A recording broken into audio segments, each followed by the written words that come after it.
मुख्यमंत्री डॉक्टर मोहन यादव 5 जून से लेकर 16 जून तक जल गंगा संरक्षण अभियान के तहत उज्जैन के शिप्रा नदी के संरक्षण के कार्यक्रम में शामिल हुए। यहां पर उन्होंने माता शिप्रा का पूजन अभिषेक कर दूध से अभिषेक किया, माता को चुनर उड़ाकर यात्रा की शुरुआत की। इस अभियान के तहत पूरे प्रदेश के गाँव, तहसील, शहरों, नदियों, तालाब में जल संरक्षण के लिए काम किया जा रहा है। इससे जल देवता और वरुण देवता को प्रसन्न कर रहे हैं। प्रदेश की सभी 212 नदियों को तीर्थ के रूप में बदलेंगे लोग इसका आनंद जाना पाव की तरह उठा सकेंगे। मध्य प्रदेश के मुख्यमंत्री डॉक्टर मोहन यादव उज्जैन की शिप्रा परिक्रमा में शामिल हुए।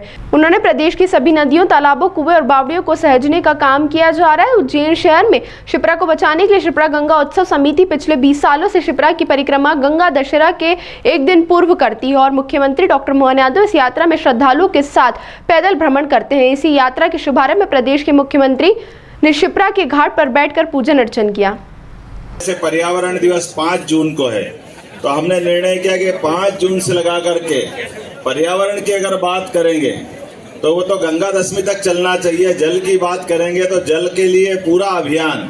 मुझे इस बात की प्रसन्नता है कि लगभग 55 जिलों में सभी तहसील, सभी पंचायत, सभी गांवों के अंदर समान रूप से जल गंगा अभियान के माध्यम से जल रचनाओं को लेकर के जल देवताओं के माध्यम से वरुण देवताओं को हम प्रणाम कर रहे हैं। और ये हमारी संस्कृति की खूबसूरती है, विशेषता है कि हम अपने 5 प्रमुख तत्वों के जिसके भरोसे से हमारा शरीर बनता है। यत् पिंडे तत् ब्रह्मांडे, जैसा हमारा पिंड है यही ब्रह्मांड है। इसलिए इस ब्रह्मांड की रचना को नमन करने के लिए, हमारे पिंड की रचना को समझने के लिए, परमात्मा की रचना को समझने के लिए ये 5 तत्वों से बाहर कुछ नहीं है।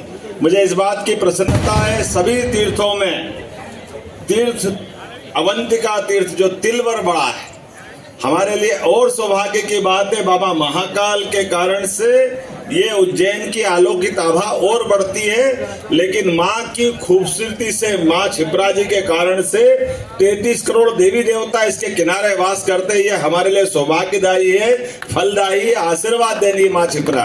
बोले शिप्रे महारानी की।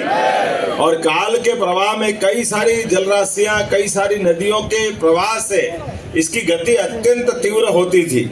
2004-5 से जो शुरू करा सिलसिला, वो धीरे धीरे बढ़ते पहले प्रारंभ में केवल पूजा की, फिर हमने एक दिन का उत्सव मनाया, दूसरे दिन का मनाया, परिक्रमा का आनंद आया और कुल मिलाकर के ये शिप्रा गंगा यात्रा की आज शुरुआत हुई है उज्जैन में पवित्र रामघाट का तट। और यह हर साल यहाँ होता है। कल गंगा दशहरे का भव्य आयोजन है। मेरी अपनी ओर से आप सबको बधाई।